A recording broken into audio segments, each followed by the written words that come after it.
लोकसभा चुनाव आने में कुछ ही महीनों का समय बाकी है। ऐसे में एक बार फिर कांग्रेस ने ईवीएम पर सवाल उठाए हैं। इससे पहले भी कई बार कांग्रेस समेत कई विपक्षीय दलों ने कई राज्यों में हुए विधानसभा चुनाव में भी ईवीएम को लेकर बीजेपी पर निशाना साधा था।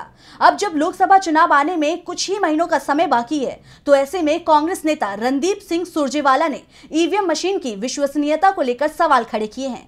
तो क्या कहा है कांग्रेस ने ईवीएम को लेकर, देखते हैं इस रिपोर्ट में। ईवीएम को लेकर बड़ा खुलासा हुआ है। ईवीएम बनाने वाली कंपनी भारत इलेक्ट्रॉनिक लिमिटेड में बीजेपी ऑफिस के पदाधिकारी और नॉमिनी डायरेक्टर के रूप में काम कर रहे हैं।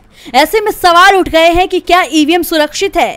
दरअसल भारत सरकार में सचिव स्तर के अधिकारी रह चुके सेवानिवृत्त आईएएस अधिकारी ईएस शर्मा ने चुनाव आयोग को पत्र लिखकर कहा है कि ईवीएम बनाने वाली कंपनी के 4 स्वतंत्र निर्देशक बीजेपी से जुड़े हैं। निष्पक्ष चुनाव के लिए बीजेपी से जुड़े इन व्यक्तियों को निर्देशक पद से हटाया जाए और जो भी कार्रवाई हो उसे सार्वजनिक भी किया जाए। इसे लेकर कांग्रेस महासचिव रणदीप सिंह सुरजेवाला ने कहा, अगर भारत इलेक्ट्रॉनिक लिमिटेड ईवीएम की मैन्युफैक्चरिंग करने वाली कंपनी में बीजेपी ऑफिस के पदाधिकारी और नॉमिनी डायरेक्टर हैं, तब क्या ईवीएम सुरक्षित है? क्या इस स्थिति में मुक्त और स्वतंत्र चुनाव हो सकते हैं? इलेक्शन की पवित्रता को कौन बचाएगा? आखिरकार इस मसले पर चुनाव आयोग शांत क्यों है? बोलिए और लोकतंत्र बचाइए।